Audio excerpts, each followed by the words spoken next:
रोम रोम भाइयों। प्रभु वो देखिए, आरएसएस की प्रचारक बनके पत्रकारिता करना छोड़ दो चित्रा जी, मैं आपको बोल रहा हूँ। एक सेकंड सर, ये सर्टिफिकेट देना छोड़ दीजिए आप होंगे राष्ट्रीय प्रवक्ता अपनी पार्टी के। यहाँ पर मुझे धमकी मत दीजिए और आपकी धमकी का असर यहाँ पर नहीं होगा वारिस भाई, प्लीज आराम से। आपको धमका जुबान नीचे करके बदतमीजी करेगा, डबल करूंगा, ट्रिपल करूंगा। आप इसीलिए जाने ही जाते हैं। क्या रे भिख मंगिया? और आपके सांसद की ये भाषा है, हड्डियां तोड़ देंगे, आग लगा देंगे, आंख निकाल लेंगे। सांसद भड़का रहे हैं वहां पर भीड़ को। जो भारतीय जनता पार्टी, अरे भारतीय आपका सांसद बोल रहा है आंख निकालेंगे। आपके सांसद है बापी हल्दर, संपत्ति पर नजर डाली तो आंख निकालेंगे। ये कोई भाषा होती है? तालिबान का राज चल रहा है हिंदुस्तान के भीतर। आप मस्जिद में जुमा पढ़ के निकलेगी, आप देखेंगी तो 5 साल का बच्चा कार कोट लेकर के खड़ा हुआ है। 5 साल के बच्चे के मन में आपने ये कैसे जगाया कि तेरी मस्जिद छिन गई है? तो वो बच्चा जवान होकर के कौन सी प्यार मोहब्बत की बातें करेगा? पहला मेरी बात सुनो, उसके बाद झूठ फैलाओ। हाँ ठीक है, आपको मोदी की सरकार सब कुछ क्लियर कर चुकी है। आप अरे तुमसे बड़ा चाटुकार कौन है? आरएसएस के दलाल, तुम लोग खामोश बैठो, चुप। हेलो दोस्तों, नमस्कार। मेरे यूट्यूब चैनल खुशी डिबेट शो में आप सभी का हार्दिक स्वागत है।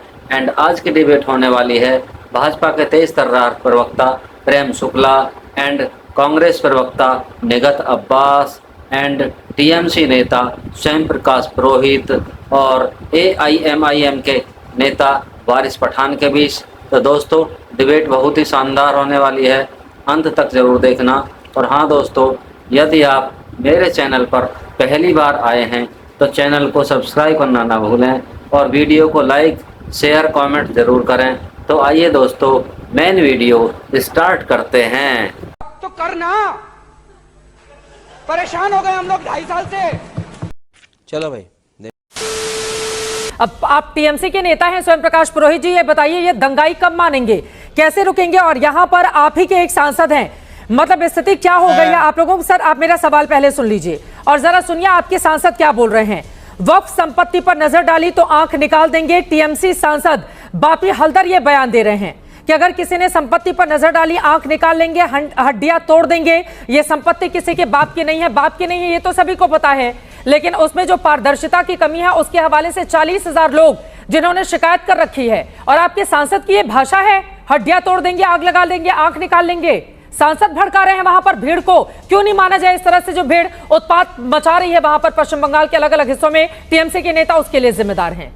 भारतीय जनता पार्टी के नेता काउंटर के अंदर में शुभेंदु अधिकारी हो, सुकांतो मजूमदार हो, इनके नेता अर्जुन सिंह बोल रहे हैं कि हम बिहार से, झारखंड से लोगों को बुला के यहाँ दंगा कराएंगे। आपको क्रोनोलॉजी समझना है।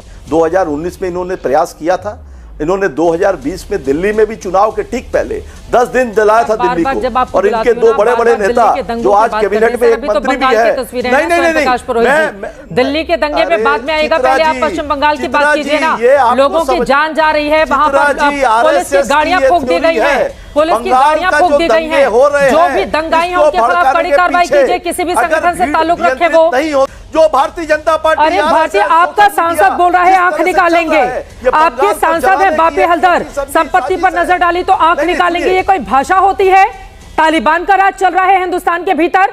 पश्चिम बंगाल में इस तरह का सांसद भाषा बोलेगा आंख निकाल लेंगे? किसकी आंख निकालेंगे? व्यक्तिगत टिप्पणी नहीं। अरे सांसद है वो, चुने हुए सांसद है। याद है अर्जुन सिंह ने क्या कहा कल? आप उसके बयान पर डिबेट नहीं करेंगी? अरे अर्जुन सिंह के बयान पर कर लेंगे, अर्जुन सिंह के बयान पर बिल्कुल कर लेंगे।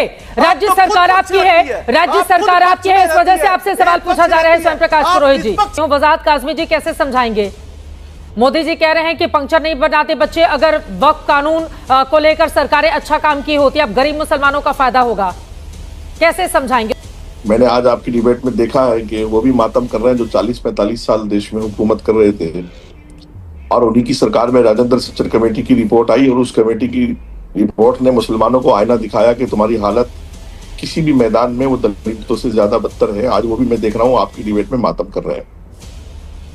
और ये जितने मुस्लिम संगठन आपकी टीवी पर बैठते हैं ना कंडेम करने के लिए, अगर इनसे कोई पूछने वाला हो कि ये जहर हमारे 5 साल के बच्चों से लेकर 17 साल के बूढ़ों तक, QR कोड से लेकर के मेल कराने तक, हमारी माता बहनों तक के अंदर जहर किसने घोला है? ये मुस्लिम संगठनों ने घोला है कि तुम्हारी मस्जिदें छिन गई, तुम्हारे कब्रिस्तान छिन गए और तुम्हारे वजूद की लड़ाई है। और फिर मैं ये खुद ही इस बात को मान रहे हैं कि जब भीड़ इकट्ठी होती है तो वो भीड़ तंत्र में बदल जाती है, वो किसी की नहीं होती। तो फिर ये धरने प्रदर्शन की बात क्यों कर रहे हैं? ये कुर्बानी देने लेने की बात क्यों कर रहे हैं?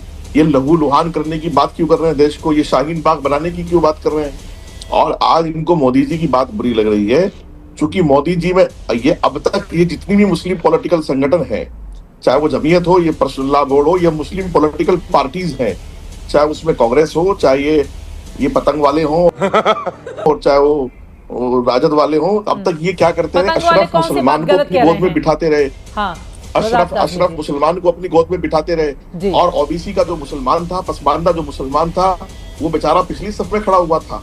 आज मोदी जी अगर पसमानदा मुसलमान को पुकार रहे हैं, पसमानदा मुसलमान के लिए कुछ करना चाहते हैं, नौजवान मुसलमान को जगा रहे हैं, तो इनको तकलीफ क्या है।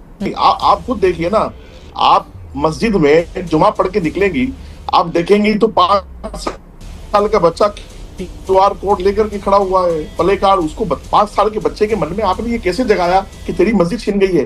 तो वो बच्चा जवान होकर के कौन सी प्यार मोहब्बत की बातें करेगा। जो माँ बहनें घरों में सिर्फ चूल्हे तक महदूद थी, उनको बाहर की दुनिया नहीं पता। आज ये जो बंगाल में जो कुछ हो रहा है ना, इसकी पॉलिटिकल और विपक्ष जितने भी मिलके हैं, सब इन्होंने भड़काया है, इन्होंने जज्बात दिए हैं उनको, इन्होंने जुनून दिया है, मजहबी जुनून दिया है। वरना अगर वक्फ की हकीकत ये जानना चाहते हैं तो बताएं कि 70 सालों में किसी मुसलमान को वक्फ से कोई फायदा हुआ है। और ये चालाक लोग हैं, ये जानते हैं कि वक्फ के नाम पर मुसलमान नहीं आएगा, उसके बावजूद इन्होंने मस्जिद के नाम पर, कब्रिस्तान के नाम पर, दरगाह के नाम पर, खानका के नाम पर उसको भड़का करके आज बंगाल चल रहा है। तो ममता क्या कर रही है, बैठी हुई तमाशा देख रही है। आज उनके एमपी डरा रहे हैं, धमका रहे हैं, पर्सनल बोर्ड के प्रवक्ता धमका रहे हैं, MIM के प्रवक्ता धमका रहे हैं, शाहीन बाग बनाने की बात हो रही, कुर्बानी देने और लेने की बात हो रही है। तो मैं इनसे पूछता हूँ, ये देश का माहौल बिगाड़ा किसने है? ये देश को और राष्ट्र को नुकसान पहुंचाना क्यों चाहते हैं? जबकि एनडीए की सरकार बहुमत होने के बावजूद भी जेपीसी का गठन कर इनसे इनकी बात को सुना है और सुनकर के इनको तसल्ली की है। वक्फ बाय यूजर से लेकर के गैर मुस्लिम सदस्यों तक एक एक बात का जवाब श्री अमित शाह जी ने भी पार्लियामेंट में दिया है। लेकिन मैं देख रहा हूं उसके बावजूद ये वो लोग हैं जो सोए हुए नहीं है, ये जागे हुए हैं, इनको जगाया नहीं जा सकता, इनको सेटिस्फाई नहीं किया जा सकता। ये मुस्लिम पॉलिटिकल पार्टीज और मुस्लिम पॉलिटिकल संगठन है, कांग्रेस से लेकर के समाजवादी तक हर किसी की दौड़ ये है कि मुसलमान किसके साथ खड़ा होगा और हम किसके साथ खड़े होंगे। और उसका रिजल्ट ये निकला कि इन्होंने मुसलमान के अंदर एक जज्बा भर दिया, मजहब के नाम पर भर दिया। मुसलमान वारिस पठान जी, उन्होंने बड़ी बात कही है कि वक्फ बोर्ड के नाम पर तो मुसलमान इकट्ठा होता नहीं, फिर आप लोगों ने डरा दिया कि आपकी जो मस्जिदें हैं उन पर कब्जा कर लेगी सरकार। झूठ बोल रहे हैं, गलत अफवाह फैला रहे हैं, भरम फैला रहे हैं। इनको मुसलमान कभी माफ नहीं करेगा, इनको ऊपर भी जवाब देना पड़ेगा अल्लाह की अदालत में। बात सुनिए मेरी, तो ये बिल लाया हुआ है ना, ये प्योर आर्टिकल 14, आर्टिकल 24, 25, 26 का ग्रॉस वायलेशन है। सबने समझाया, पार्लियामेंट में भी समझाया, जेपीसी के अंदर हमारे पार्टी प्रेसिडेंट खुद उसके मेंबर थे। डिसेंट नोट डाला, आधी नोट गायब कर दी थी आपने। डिसेंट नोट में सब बताया था कि क्यों ये खराब है, क्यों मस्जिदें छीन जाएगी। और क्या हुआ, आपने जब पार्लियामेंट के अंदर चर्चा चल रही थी, अचानक से 3D का डाल दिया आपने। 3D का ASI जो प्रोटेक्टेड, देखिए मैं आपके बीच में नहीं बोला, मैं आपके बीच में नहीं बोला, मैं आपके बीच में नहीं बोला। 3D डाल के, ठीक है, आपको झूठ फैलाना है। चित्रा जी देखिए ऐसा नहीं होता, मैं तो शराफत के साथ बैठा। काज़मी साहब, आप उनकी बात सुन लीजिए, उसके बाद जवाब दीजिएगा। ठीक है, आपने जो आरोप लगाए हैं उस पर जवाब सुन लेते हैं। सुनिए, पहले मेरी बात सुनो फिर जवाब दो। सब कुछ क्लियर कर चुकी है, पहला मेरी बात सुनो, उसके बाद झूठ फैलाओ। हाँ ठीक है, आपको मोदी की सरकार सब कुछ क्लियर कर चुकी है, आप झूठ क्यों बोल रहे हैं? अरे तुमसे बड़ा चाटुकार कौन है? अब मैं फिर आ जाऊंगा अपने पे, फिर आ जाऊंगा, बोलूंगा दलालबाजी, फिर बोलना नहीं मेरे को। RSS के दलाल, RSS के दलाल, तुम लोग खामोश बैठो, चुपचाप बैठो, खामोश बैठो, चुपचाप बैठो। 1 इंच खाने नहीं देंगे तुमको, 1 इंच खाने नहीं देंगे। काश्मीर तेरे को जमीन याद रखना, ये वाली बात। छोटे बच्चों में नफरत भरती है। अरे जिन्ना को तो मोहब्बत, अरे जिन्ना को मुसलमान से मोहब्बत दिखा रहे हो। अरे जिन्ना और तुम्हें फर्क क्या? रात दिन जिन्ना, पाकिस्तान जिन्ना। अरे शर्म करो, पानी वहां गए, पानी का कटोरा पड़ा है तो उस पर डुबकी मार के मर जाओ। अरे चुल्लू पर डुबकी मार के मर जाओ। मजहब के नाम पर देश नहीं अबे 2 रुपए की लालच के लिए पूरे कौम का सौदेबाज करने वाले सौदेबाजों, ये सब बकवास, ये सब बकवास अपने तक रखो, ये सब बकवास अपने तक रखो, माफ नहीं करेगा बकवास अपने तक रखो। कौम को बोला, जब बड़े बात कर रहे हो बीच में बच्चे पटर पटर नहीं करते, तभी सिखाना पड़ेगा। जैसे बड़ों की जरूरत जब बड़े बात देश में आग लगा दी हो, नहीं करने का तभी सिखाओ।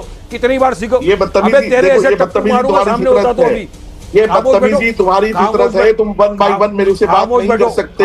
तुम तर्कों के साथ, कानून के साथ तुम मेरे से बात नहीं कर सकते, बदतमीजी कर सकते हो, वो तुम कर रहे हो। बदतमीजी कर सकते हो वो तुम कर अबे रहे हो। चुप बैठो। और बदतमीजी अरे तुम्हारी फितरत बदतमीजी है, पे तुम्हारे हम आ गए बैरिस्टर तो की तुम फितरत जैसे है, गद्दारों का तुम्हारे फिर क्या होगा? कार्यकर्ताओं की फितरत है, तुम्हारे बदतमीजी पे हम आ कार्यकर्ताओं की गए फितरत है जो तुम कर रहे हो। तो तुम जैसे गद्दारों का क्या होगा? मुंह छुपाते फिर रहे हो एरिया में, तुम्हारे अरे एरिया में कुछ मुंह नहीं, छुपाते तुम हो जैसे तुम फिर बदमाश लोगों बहुत ने मिलते हैं, बताया, टपोरी आने है से टपोरी। तू क्या भाई तुम जैसे टपोरी बहुत मिलते हैं, हम लोग डरने वाले नहीं हैं। आरएसएस के राष्ट्र को मजबूत करो, राष्ट्र के लिए लड़ो, तेरे से बड़ा राष्ट्र के टपोरी लिए बड़ी जियो, नहीं है। राष्ट्र पर के रहते लिए। ना, मुद्दे पर रहते हैं, बस इसके अपने लिए नाम पर व्यक्तिगत दोबारा कमेंट बंटवारा करने से क्या हासिल होगा? आरएसएस की प्रचारक बन के पत्रकारिता करना छोड़ दो चित्रा जी, मैं आपको बोल रहा हूँ ये वाली बहुत बात। सही वारिस सन मेरा पठान था। जी। यही लोगों बदतमीजी को कर सकते हो, भड़काइए अच्छा है, आप, तुम्हारा चाहिए। मस्जिद के नाम पर भीड़ इकट्ठा करके छोटे छोटे मासूम बच्चों के भीतर जहर भरिए आप, और अगर यहाँ पर आपके खिलाफ कोई आवाज उठा ले तो उसको टपोरी और न जाने गद्दार आप यहाँ किस पे तरह क्या के भर रहे शब्दों हो? का इस्तेमाल शरबत? करने लगे। आपने आप भी क्या किस भर तरह रहे का हो? बयान दिया था ना एक बार, वो भी मैं सुनाना आप नहीं मेरे चाहती। मुंह मिस्टर लगेगा तो वारिस पठान सुनाऊंगा। जी, एक सेकंड सर, ये सर्टिफिकेट देना छोड़ दीजिए आप। सुनाओ। आप होंगे राष्ट्रीय प्रवक्ता सुनाओ। अपनी पार्टी के, यहाँ पर मुझे धमकी नहीं मत देंगे, दीजिए, सर्टिफिकेट और लेने की आपकी जरूरत है। धमकी का असर यहाँ पर नहीं होगा वारिस भाई, प्लीज आराम मैं से आपको धमका नहीं रहा हूं, जुबान नीचे आपको बता रहा करके। हूं। कुल सर, बदतमीजी करेगा डबल करूंगा, ट्रिपल करूंगा। आप इसीलिए जाने ही जाते हैं।